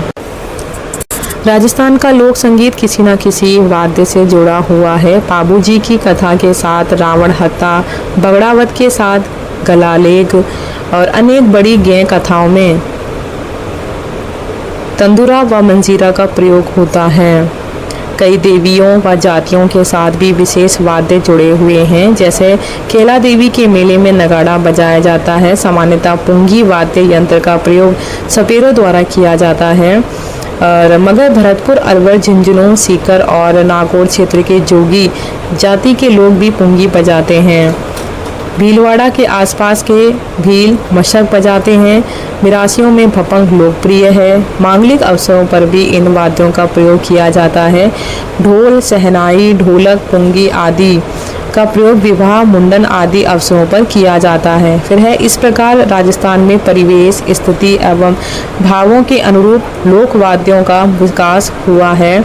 जोधपुर में लोक वाद्यों का संग्रहालय है। लोक वाद्यों की बनावट व वादन शैली के आधार पर इन्हें 4 भागों में विभक्त करके हम इनका अध्ययन करेंगे। पहला है तत्व वाद्य। ऐसे वाद्य यंत्र जिनमें तार लगे होते हैं तथा तारों के माध्यम से विभिन्न प्रकार की आवाजें निकाली जाती हैं, तत्व वाद्य यंत्र कहलाते हैं। रावण हत्ता, एकतारा, चौतारा, सूर्यमंडल, सारंगी, कमाचा, दो तारा, जंतर, रवाज या रवाब, भपंग, अपंग, गुजरी, तंदूरा या तंबूरा आदि तत्व वाद्य हैं। रावण हत्ता भोपों का प्रमुख वाद्य है। बड़े नारियल की कटोरी पर खाल मंडकर इसे बनाया जाता है। इसे डांड बांस की होती है। इसकी डांड बांस की होती है जिसमें खूंटियाँ लगा दी जाती है। उनमें 9 तार बांध दिए जाते हैं। ये वायलिन की तरह गज से बजाया जाता है। गज घोड़े की पूंछ के बालों से निर्मित होता है। गज के अंतिम सिरे पर घुंघरू बंधे होते हैं जिनके संचालन से ध्वनि उत्पन्न होती है। बाबूजी की फड़ बाजते समय भोपे रावण हत्ता का प्रयोग करते हैं। फिर है इकतारा गोल तुम्बे में बांस की डंडी फंसाकर बनाया जाता है। तुम्बे का एक हिस्सा काटकर उस पर चमड़ा मढ़ दिया जाता है। बांस पर 2 खूंटियां लगाकर ऊपर नीचे 2 तार बांध दिए जाते हैं और इसका वादन तार पर उंगली ऊपर नीचे करके किया जाता है। इकतारा को एक हाथ से पकड़कर बजाया जाता है और दूसरे हाथ से खड़ताल बजाई जाती है। कालबेलिया, नाथ, साधु, सन्यासी आदि इकतारा बजाते हुए लोक संगीत की मधुरता बढ़ा देते हैं। फिर है चौतारा यानी कि तंदूरा। यह 4 तारों वाला वाद्य है। इसकी आकृति सितारा या तानपुरे के समान होती है, लेकिन इसकी कुंडी तुम्बे की बजाय लकड़ी की बनी होती है। इसके तारों को मिलाने का क्रम उल्टा है। वादक इसे बाएं हाथ में पकड़कर दाएं हाथ की पहली उंगली में मिजराब पहनकर बजाते हैं। इसमें आघात दाएं से बाएं किया जाता है। चौतारा के साथ खड़ताल, मंजीरा, चिमटा आदि वाद्य यंत्र भी बजाए जाते हैं। फिर है कि कामर जाति के लोग निर्गुण भजन गाने वाले नाथपंथी और रामदेव जी के भजन गाने वाले लोग इस वाद्य का प्रयोग करते हैं। क्या है वो है चौतारा और तंदूरा। फिर है सारंगी। सारंगी सागवान, कैर या रोहिड़े की लकड़ी से बनाई जाती है। इसके तार बकरे की आंत के बने होते हैं और घोड़े की पूंछ के बालों से बनी गज से इसका वादन होता है। इसे बिरोजा पर घिसकर बजाने पर तारों से ध्वनि उत्पन्न होती है। राजस्थान में 2 प्रकार की सारंगियाँ प्रचलित है, सिंधी सारंगी और गुजराती सारंगी। सिंधी सारंगी उन्नत व विकसित होती है। इसमें तारों की संख्या अधिक होती है। गुजराती सारंगी में 7 तार होते हैं जो स्टील के बने होते हैं। इसका प्रयोग शास्त्रीय संगीत में अधिक होता है। बाड़मेर, जैसलमेर क्षेत्र की लंगा जाति अपने लोक संगीत में सारंगी का अधिक प्रयोग करती है। मिरास, जोगी और मांगणियार कलाकार भी सारंगी के साथ गाते हैं। जोगी सारंगी पर गोपी चंद, भर्तृहरि, निहाल दे आदि के ख्याल गायन के समय सारंगी का प्रयोग करते हैं। सिंधी सारंगी वादक नवगठित फलोदी जिले रानेरी गांव के लाखा खान को 2021 में पद्म श्री से सम्मानित किया गया। फिर है कमायचा जैसलमेर और बाड़मेर क्षेत्र का लोकप्रिय वाद्य है। दिखने में ये सारंगी के समान ही होता है, मगर बनावट से उससे थोड़ा अलग। इसकी तबली सारंगी से चौड़ी व गोल होती है। तबली पर चमड़ा मड़ा होता है और इसमें 27 तारों का प्रयोग किया जाता है जो बकरी की आंतों को सुखाकर बनाए जाते हैं तथा घोड़े के बालों का भी इस हेतु प्रयोग किया जाता है। इस वाद्य में 2 मोर तथा 9 मोरनियाँ होती हैं। कमाचा की ध्वनि में भारीपन और गूंज होती है। मांगणियार कलाकार कमाचा का अधिक प्रयोग करते हैं। कमल साकर खां प्रसिद्ध कमाचा वादक हैं। फिर है जंतर। जंतर वीणा की तरह होता है, वीणा के समान। इसमें 2 तुम्बे होते हैं। इनके बीच बांस की लंबी नली होती है। इसमें 4 तार होते हैं। तारों को हाथों की अंगुली और अंगूठे के आधार से आघात करके बजाया जाता है। इसका वादन खड़े होकर गले में लटकाकर किया जाता है। जंतर गुर्जर भोपों में अधिक प्रचलित है। देवनारायण की फड़ का वाचन करते समय भोपे जंतर वाद्य बजाते हैं। फिर है रवाज। रवाज सारंगी की श्रेणी का वाद्य है। इसमें तारों की संख्या 12 होती है। 4 तार तांत के बने होते हैं और इसके घट का तार सन की डोरी का बना होता है तथा 8 तार तरबों के बने होते हैं। रवाज वाद्य मेवाड़ क्षेत्र में राव व भाटों में अधिक प्रचलित है। फिर है भपंग। भपंग कटे हुए तुम्बे पर चमड़ा मढ़कर बनाया जाता है। चमड़े में एक छेद करके तार को एक खूंटी से बांध देते हैं और इसे आँख में दबाकर एक हाथ से तांत की खींचकर या ढीला छोड़कर उस पर दूसरे हाथ से लकड़ी के टुकड़े का प्रहार करके बजाया जाता है। भपंग मेवाड़ क्षेत्र का प्रसिद्ध वाद्य है और जहूर खां भपंग के अंतर्राष्ट्रीय ख्याति प्राप्त कलाकार हैं। फिर है अपंग। ये लकड़ी, धातु, चर्मपत्र, लौकी के खोल, बकरी की खाल, बांस आदि से बना होता है। मान्यता है कि इसे संत इस्माइल नाथ जोगी ने बनाया था। इसे वादक कांख में दबाकर एक हाथ से उस तार को खींचकर या ढीला छोड़कर दूसरे हाथ से लकड़ी के टुकड़े से प्रहार करता है। यह वाद्य उदयपुर संभाग के भीलों द्वारा बजाया जाता है। फिर है सुसीर वाद्य। यह वाद्य यंत्र जिन्हें फूंक मारकर या हवा के द्वारा बजाया जाता है उसे सुशीर वाद्य यंत्र कहा जाता है। सहनाई, बांसुरी, शंख, अलगोजा, पुंगी, नड़, तुरही, बांकिया, भुंगल, मोरचंग, मशक, सतारा, मुरली, सिंगा, सुरनाई और हरनाई आदि सुशीर वाद्य यंत्र हैं। फिर है सहनाई। सहनाई शीशम या सागवान की लकड़ी से बनी होती है। इसकी आकृति चिलम के समान होती है जिसमें 8 छेद होते हैं। इसे बजाते समय हमेशा मुंह में सांस रखनी पड़ती है, इसलिए वादक नाक से सांस लेते हैं। यह मांगलिक अवसरों पर विशेष रूप से बजाई जाती है। लोकनाट्यों में भी इसका वादन होता है। फूंक देने पर इसमें मधुर स्वर निकलता है। बिस्मिल्लाह खां भारत के प्रसिद्ध सहनाई वादक थे जिन्हें सहनाई वादन के लिए 2001 में ईस्वी में भारत रत्न से सम्मानित किया गया। फिर है बांसुरी। बांसुरी बांस, पीतल या अन्य किसी धातु की बनाई जाती है। इसमें पोली नली में स्वरों के लिए 6 छेद बनाए जाते हैं जिनकी दूरी निश्चित होती है। फूंक देने के लिए एक छेद मुंह की ओर होता है। यह एक प्राचीन लोक वाद्य है। हरि प्रसाद चौरसिया एवं पन्ना लाल घोष प्रसिद्ध बांसुरी वादक हैं। फिर है अलगोजा। अलगोजा राजस्थान का प्रसिद्ध लोक वाद्य है जो बांसुरी के समान होता है। बांस की नली के ऊपरी मुख को छीलकर उस पर लकड़ी का एक गट्टा चिपका दिया जाता है। नली में 4 से 7 तक छेद किए जाते हैं जिनकी दूरी स्वरों की शुद्धता के लिए निश्चित होती है। वादक जो अलगोजे अपने मुंह में रखकर एक साथ बजाता है, एक अलगोजे पर एक से ध्वनि बजती रहती है तथा दूसरे पर भिन्न भिन्न स्वर निकाले जाते हैं। जयपुर के पदमपुरा गांव के लिए प्रसिद्ध कलाकार रामनाथ चौधरी नाक से अलगोजा बजाते हैं। अलगोजा वाद्य जैसलमेर, जोधपुर, बाड़मेर,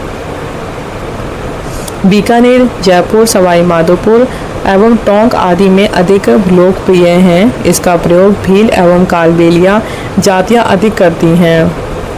पुंगी घिया या एक विशेष प्रकार के तुम्बे से बना होता है। तुम्बे का ऊपरी हिस्सा लंबा व पतला तथा नीचे का हिस्सा गोल होता है।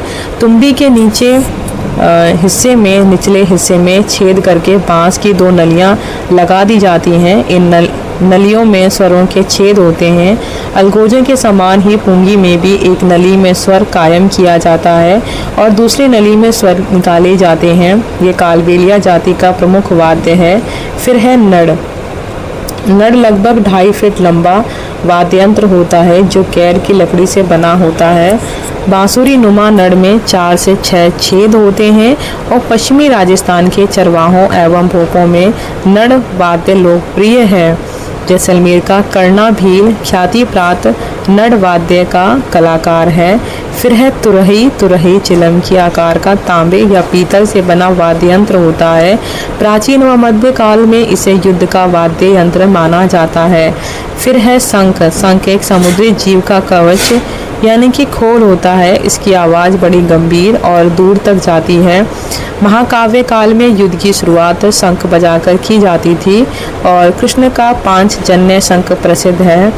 यह वाद्य यंत्र अक्सर मंदिरों में प्रातः काल और सायंकाल आरती के समय बजाया जाता है। फिर है बांकिया। पीतल से निर्मित यह वाद्य यंत्र वृत्ताकार होने के कारण बांकिया कहलाता है। मांगलिक अवसरों पर व त्योहारों पर विशेष दिनों में मंदिरों में ढोल के साथ बांकिया बजाया जाता है। गाँव में सरगरा जाति के लोग बांकिया बजाते हैं। फिर है भूंगल। पीतल का बना यह वाद्य यंत्र लगभग 3 हाथ लंबा होता है। इसकी आकृति बांकिया के समान होती है। इसे भेरी भी कहा जाता है। इसे रण क्षेत्र में भी बजाया जाता है। ये मेवाड़ की भवाई जाति का प्रमुख वाद्य यंत्र है। फिर है मोरचंग। मोरचंग यह वाद्य मोर की आकृति का होता है जो लोहे या पीतल से बना होता है। इसके मध्य एक मजबूत पतला तार होता है। एक सिरा मुंह में रखकर और उसे श्वास दी जाती है। दूसरे सिरे पर अंगुली से आघात किया जाता है। चरवाहे पशु चराते समय मनोरंजन के लिए वाद्य बजाते हैं। फिर है मशक।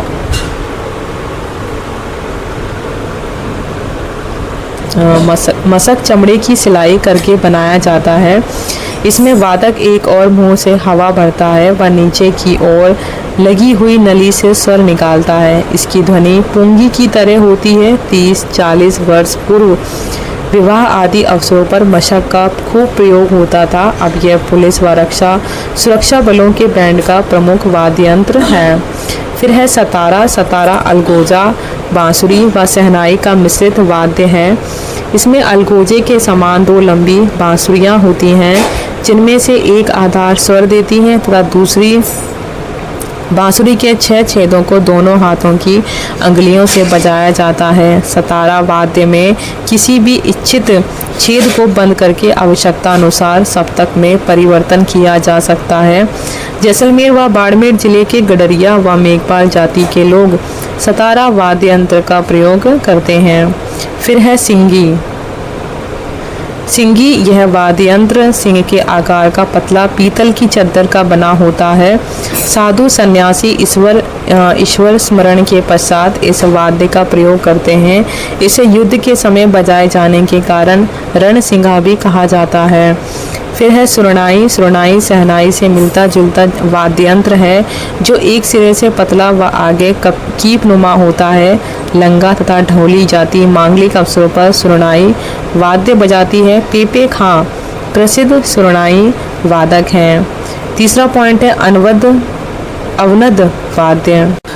ऐसे वाद्य यंत्र जिनका निर्माण लकड़ी या धातु के गोलाकार या अर्ध गोलाकार घेरे पर पशुओं की खाल मढ़कर किया जाता है या फिर चमड़े से ढके होते हैं तथा जिनमें हाथ या लकड़ी से चोट मारने पर ध्वनि उत्पन्न होती है, उन्हें अनवद वाद्य कहा जाता है। जैसे मृदंग, पखावज, ढोल, ढोलक, नौबत, नगाड़ा, मांदल, चंग, खंजरी, डेरू, कुंडी के बाद है पाबूजी के माटे आदि।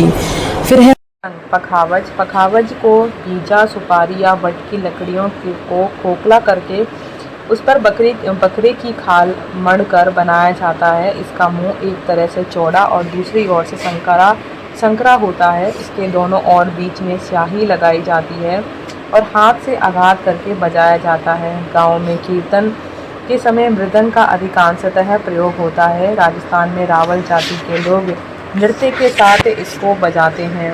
फिर है ढोल। राजस्थानी लोक वाद्यों में ढोल स्वप्रचलित वाद्य है।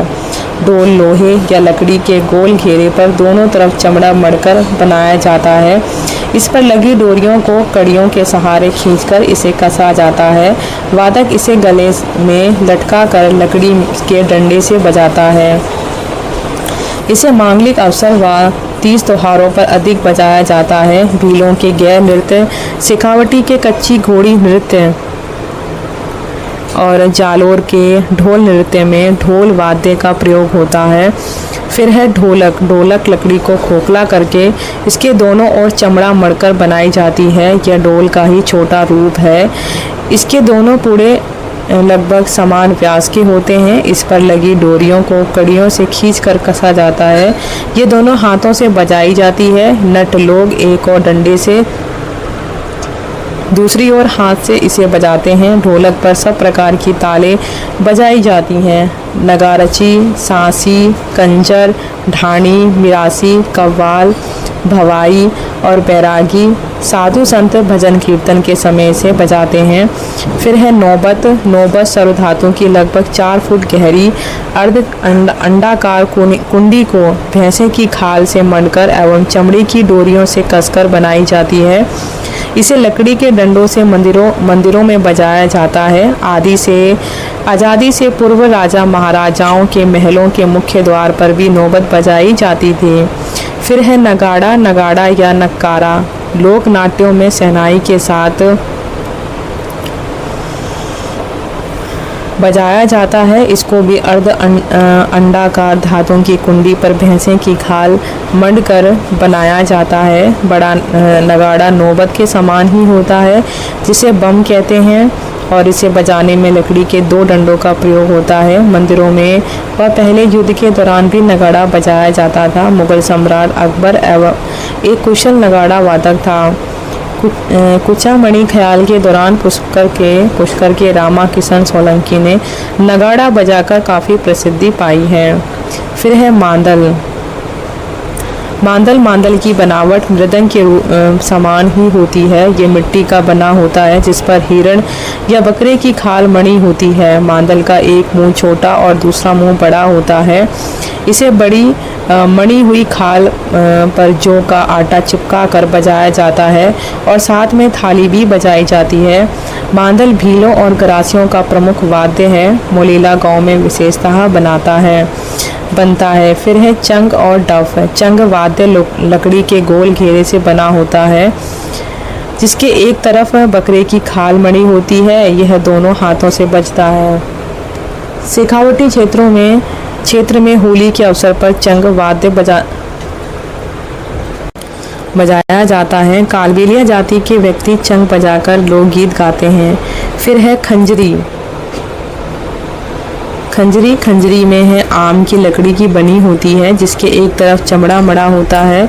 इसका घेरा 4 अंगुल चौड़ा होता है। इसे दाहिनी हाथ से पकड़कर बाएं हाथ से बजाया जाता है। खंजरी मुख्यतः कामड़, भील, नाथ, कालबेलिया जाति के लोग बजाते हैं। फिर है डेरू। डेरू आम की लकड़ी से निर्मित वाद्य है, जिसके दोनों ओर बारीक चमड़ा मड़ा होता है। इसको डोरियों से कसा जाता है। डेरू को एक हाथ से पकड़कर डोरियों को दबाव डालकर कसा और ढीला छोड़ा जाता है तथा दूसरे हाथ से लकड़ी की पतली डंडी से बजाया जाता है। इसे झाड़, पीर व गोगा जी के भक्तों द्वारा बजाया जाता है। फिर है तासा वाद्य तांबे की चपटी परात पर बकरे का चमड़ा मढ़कर बनाया जाता है। इसे बांस की खपचियों से बजाया जाता है। ताजिए के अवसर पर मुस्लिम इसे बजाते हैं और यह गमी का वाद्य माना जाता है। फिर है माटे। पाबूजी के भक्तों द्वारा पाबूजी कोई फड़ बांधते समय यह बजाया जाता है। 4th पॉइंट है घन वाद्य। धातु से निर्मित ऐसे वाद्य यंत्र जो टकराने से या चोट मारने से ध्वनि उत्पन्न करते हैं घन वाद्य कहलाते हैं। मंजीरा, झांझ, थाली, खड़ताल, घुंघरू, घंटा, लेजिम, झालर, चिमटा, रमझोल आदि घन वाद्य हैं। पहला है इसमें मंजीरा। मंजीरा पीतल, तांबे या कांसे की मिश्रित धातु से बना कटोरी नुमा आकार का वाद्य है, जिसके किनारे फैले हुए होते हैं और इनके मध्य भाग में छेद कर डोरी बांधी जाती है, जिसे हाथों से पकड़कर दो मंजीरों को आपस में घर्षित कर ध्वनि उत्पन्न की जाती है। मंजीरा निर्गुण भजन और होली के गीतों के साथ तंदुरे एवं इकतारे के साथ भी बजाया जाता है। रामदेव जी के भोंपे, कामड़ जाति एवं 13 ताले नृत्य में मंजीरों का प्रयोग किया जाता है। मंजीरा वाद्य यंत्र हमेशा जोड़े में ही बजाया जाता है। फिर है झांझ। झांझ मंजीरे का ही बड़ा रूप है। 30 सेंटीमीटर की लकड़ी पर लोहे के गोल गोल टुकड़े लगा दिए जाते हैं। दो झांझ को एक साथ एक ही हाथ से बजाया जाता है। शेखावटी क्षेत्र के कच्ची घोड़ी नृत्य में इसका मुख्यतः प्रयोग किया जाता है।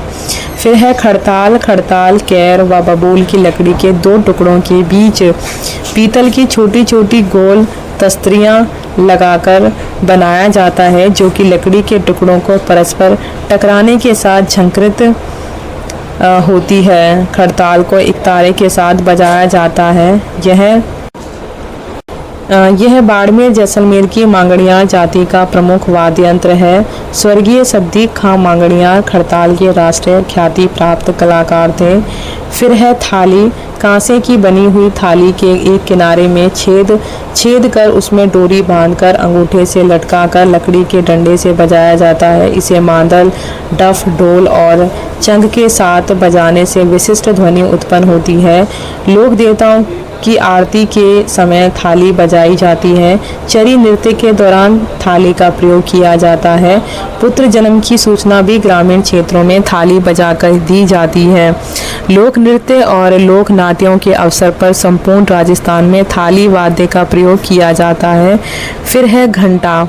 घंटा एक उल्टे गमले जैसा वाद्य होता है, जो सामान्यतः पीतल, जस्ता या तांबे से बना होता है। प्राचीन काल में सेना के हाथियों के गले या पीठ पर यह लटकाया जाता था। घंटा सूचना वाहक का कार्य करता है। और चिमटा लोहे की दो पत्तियों को लगभग 1.5-2 फीट लंबाई में मोड़कर चिमटा बनाया जाता है। गांव में रसोई घर में प्रयुक्त चिमटे से ये थोड़ा बड़ा होता है। भजन कीर्तन के समय साधु संतों द्वारा यह बजाया जाता है। फिर है झालर। पीतल अथवा कांसे से बनी हुई धातु की प्लेटें होती हैं, जो आरती के समय मंदिरों में बजाई जाती हैं। फिर है रमझोल। रमझोल में है कि चमड़े अथवा कपड़े की पट्टी पर घुंघरू बांधकर रमझोल बनाई जाती है। नर्तकियां नृत्य के दौरान पैरों में बांधकर नृत्य करती हैं। फिर है कि घोड़े के पैरों में भी रमझोल बांधी जाती है। लेजिम बांस व जंजीर से मिलाकर बनाया गया धनुषाकार वाद्य है। लेजिम में पीतल की छोटी छोटी पत्तियां लगी होती हैं, जिसे हिलाने पर झंझनाहट की ध्वनि निकलती है। ये गरासियों का वाद्य माना जाता है। विद्यालयों में राष्ट्रीय पर्वों पर बालिकाएं भी लेजिम बजाती हैं। सॉरी।